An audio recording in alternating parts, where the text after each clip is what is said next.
Hi everyone, welcome back. Thanks for joining us today. We've got a brand new story to share with you, so let's begin. My name is James. I never thought I'd be the guy telling a story like this, the guy whose life imploded in a single moment of clarity that changed everything. They say trust is like paper ronce, it's crumpled. It can never be perfectly smooth again. I used to think that was overly dramatic, the kind of thing people say to justify their walls and wariness. Now, I understand the wisdom in those words all too well. I met Sophia at a friend's wedding 8 years ago. She was the maid of honor, radiant in a deep blue dress that matched her eyes. I couldn't look away from her as she delivered her speech funny, heartfelt, with just the right balance of emotion and humor. When our eyes met across the reception hall, something electric passed between us.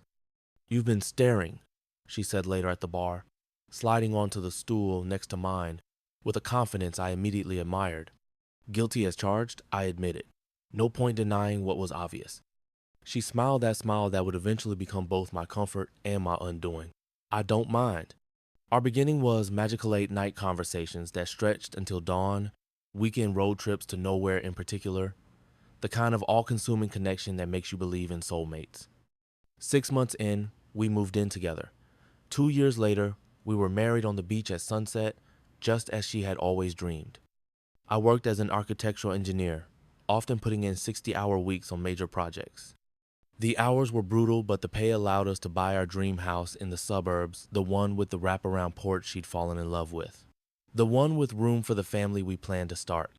Just a few more years of this pace, I promised her, then I can scale back, maybe even start my own firm. Sophia supported me through the long hours, the missed dinners, the weekends consumed by deadlines, or at least she seemed to. She'd bring dinner to the office when I couldn't make it home, leave little notes in my briefcase that I'd find during stressful meetings. "My rock," she called me, and I wore the title proudly. The first hint that something had shifted came 3 years into our marriage. Small changes at first. She started going out more with the girls, began a new fitness routine that kept her at the gym for hours, suddenly needed a password on her phone because of work emails. I didn't question these changes, I trusted her completely. Then came the emotional distance conversations that once flowed easily became stilted. Physical intimacy became increasingly rare, always with a reasonable excuse. The light in her eyes when she looked at me had dimmed, though I couldn't pinpoint exactly when. "Everything okay?" I'd ask. "Just tired," she'd respond, with a smile that didn't quite reach her eyes. I tried harder date nights, surprise gifts, weekend getaways when I could manage them. Sometimes I'd catch a glimpse of the old Sophia, but it was fleeting, like trying to hold water in cupped hands. Maybe this is just what happens in marriage, I thought. The excitement fades. Real life takes over. The pieces finally came together on a Tuesday in March. I'd wrapped up a major project ahead of schedule and decided to surprise Sophia by coming home early.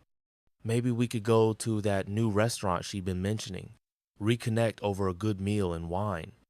I called her cell straight to voicemail, called the house and no answer. Not unusual with her schedule these days. On a whim, I opened our shared location app, something we'd set up years ago for safety.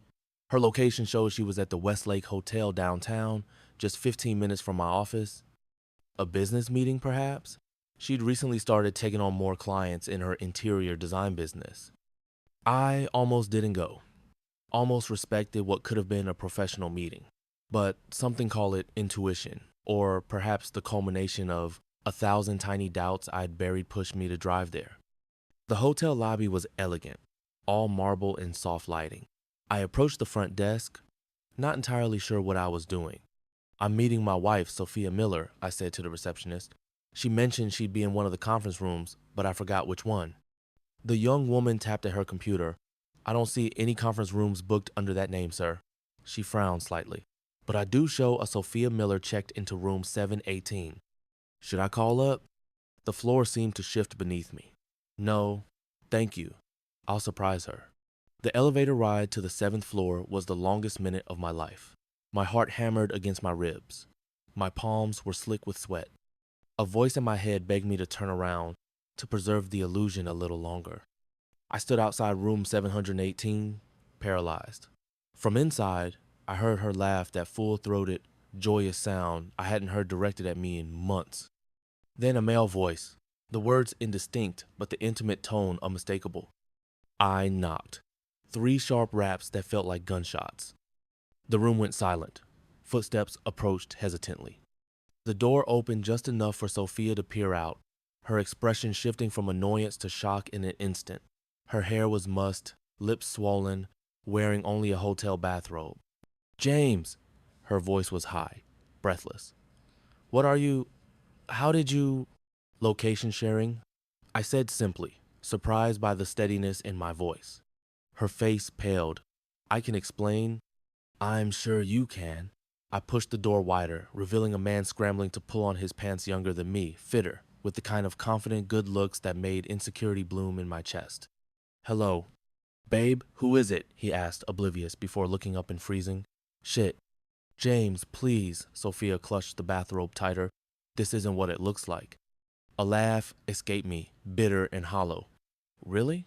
Because it looks exactly like my wife is having an affair in a hotel room on a Tuesday afternoon. The stranger had the decency to look uncomfortable. Look, man, I didn't know she was married. She never wears a ring. I looked at Sophia's bare left hand, the platinum band I'd saved for 6 months to buy noticeably absent. Another piece of evidence I'd somehow missed. How long? I asked her, the calm in my voice belying the hurricane in my chest. James, can we talk about this privately? She reached for my arm. I stepped back. How long? She glanced at her lover, then back to me. 7 months. 7 months. Nearly 30 weeks of lies. Of coming home to me after being with him.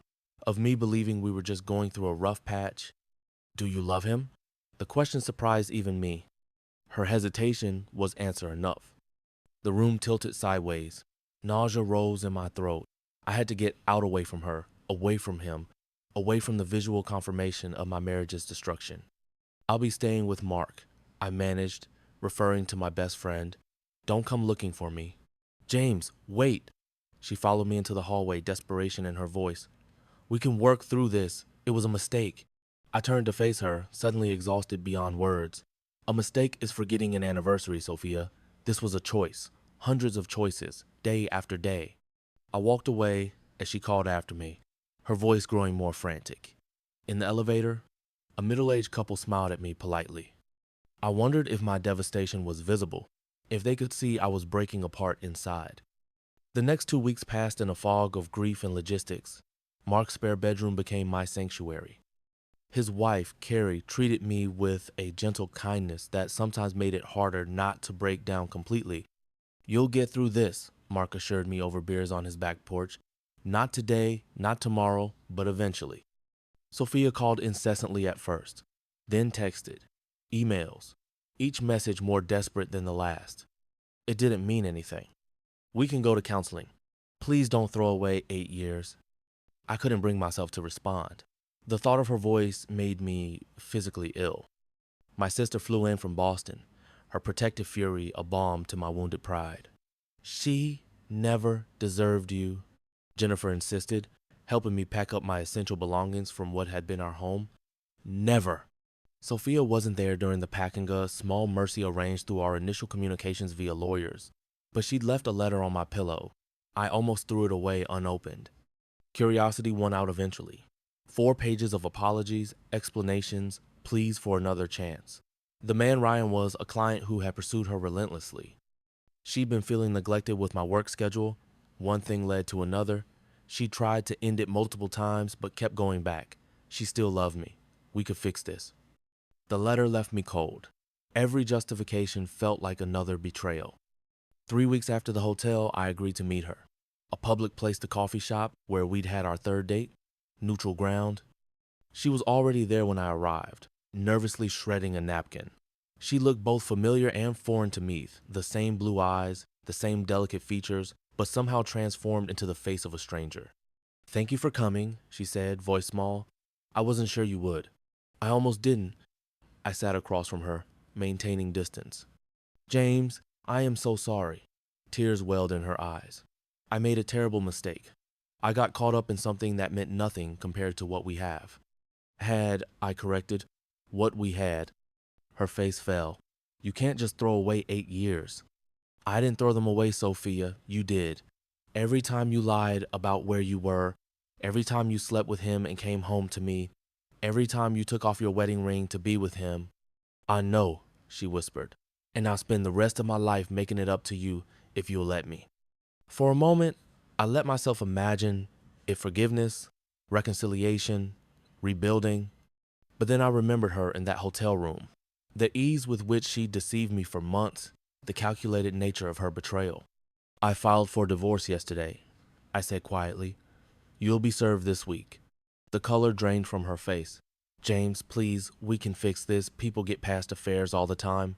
Maybe they do, but I won't live waiting for the other shoe to drop, constantly wondering where you are, who you're with. That's not a marriage, it's a prison.